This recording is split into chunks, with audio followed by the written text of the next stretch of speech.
আজকে আমার তৈরি হয়ে গেল মাংসকে হাড় মানানো এঁচোড় আর আলুর কষা। দেখুন, দেখতে যতটা সুন্দর, খেতে তো অসম্ভব মজার।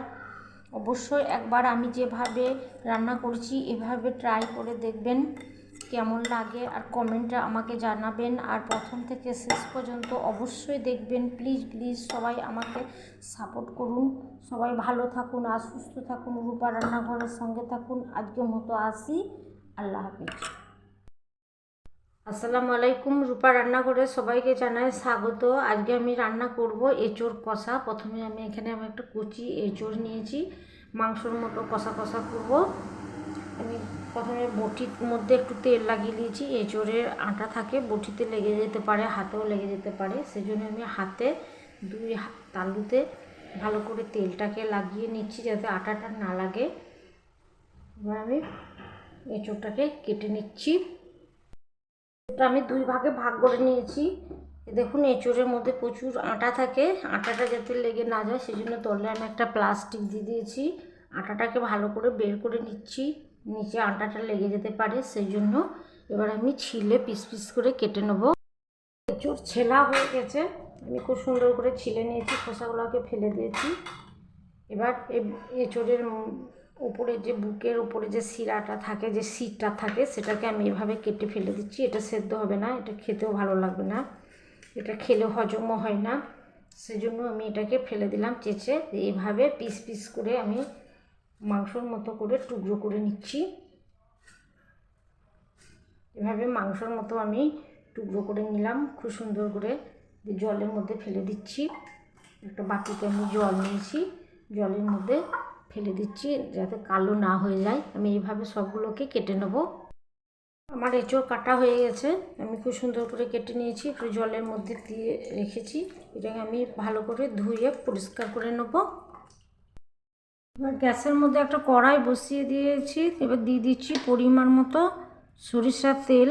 আমি সরিষার তেলেই রান্নাটা করব, আপনারা সাদা তেলেও রান্না করতে পারেন। আমি এঁচোড় ভালো করে ধুয়ে পরিষ্কার করে নিয়েছি। তেলটা গরমও হয়ে গেছে। এবার আমি দিয়ে দিচ্ছি হলুদ, দিয়ে দিচ্ছি লবণ। তখন আমি এঁচোড়টাকে লাল করে ভেজে নিচ্ছি।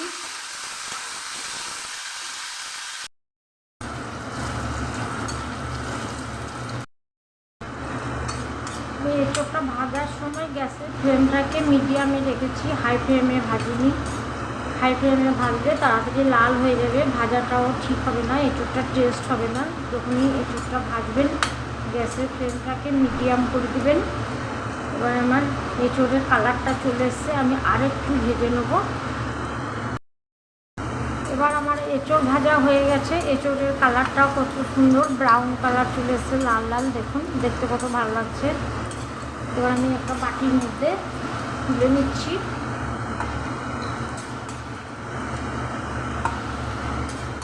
এইভাবে আমি যেভাবে ভাজছি আপনারা অবশ্যই একবার এভাবে এঁচোড়টাকে ভেজে নেবেন, দেখবেন খেতে কত ভালো লাগবে।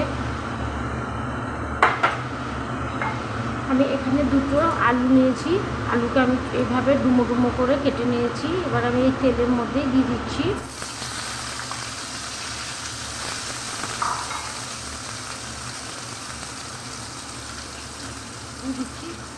লবণ, দিয়ে দিচ্ছি একটু হলুদ।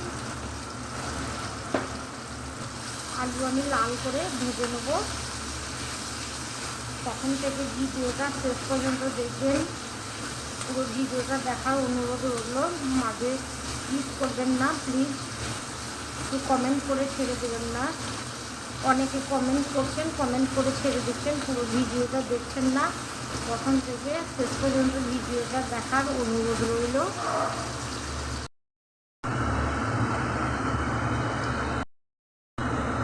এবার আমার আলু ভাজা হয়ে গেছে, আলু আমি তুলে নিচ্ছি। প্লেটের মধ্যে আলু তুলে নিচ্ছি। তেলের মধ্যে আরেকটু তেল যোগ করছি, আর 1 চামচ মতো তেল দিচ্ছি। দিয়ে দিচ্ছি একটা তেজপাতা, আর দিয়ে দিচ্ছি দারচিনি আর এলাচ, এই ফোড়নটা আমি দেবো, এই ফ্লেভারটা খুব ভালো হবে সেই জন্য। এবার দিয়ে দিচ্ছি পেঁয়াজ বাটা, দিয়ে দিচ্ছি কাঁচা লঙ্কা বাটা, ঝালটা যে যেমন খাবেন আপনারা শুকনো লঙ্কা করতে পারেন, সেই কাঁচা লঙ্কাও করছি। দিয়ে দিচ্ছি আদা রসুন বাটা, আমি একসঙ্গে বেটে নিয়েছি। দিয়ে দিচ্ছি কাঁচা জিরে ধনের গুঁড়ো,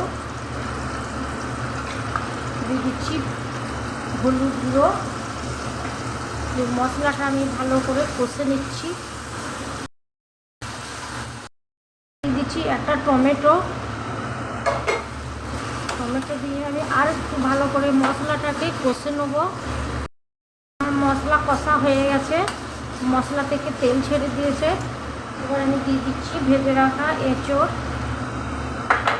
দিয়ে দিচ্ছি ভেজে রাখা আলু, আর একটু নেড়ে চেড়ে নেবো। দিচ্ছি পরিমাণ মতো জল,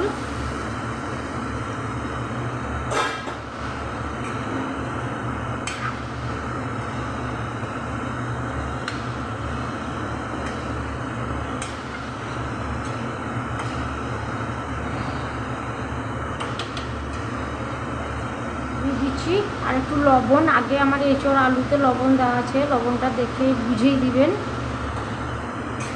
আমি সেদ্ধ করে নেব। আবার দিয়ে দিচ্ছি একটু চিনি, ব্যালেন্সটা খুব ভালো হবে, স্বাদটা ভালো হবে। টমেটোর দেওয়া আছে, টক মিষ্টি মিষ্টিও হবে। আমি নেড়ে আর একটু ঝোলটাকে ঘন করে নেব, আপনারা ঝোল ঝোলও রাখতে পারেন। আমি আর একটু ঝোলটাকে মেরে মাখা মাখা করে নিচ্ছি।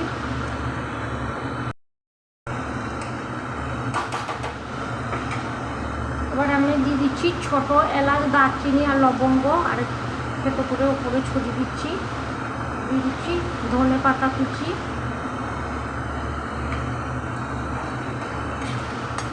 ভালো করে নেড়ে নিচ্ছি। এবার গ্যাসটাকে বন্ধ করে আমি ঢেকে 5 মিনিটের জন্য রেখে দিচ্ছি। এই আইটেমটি অবশ্যই একবার বাড়িতে ট্রাই করুন, ভালো লাগলে সাপোর্ট করুন।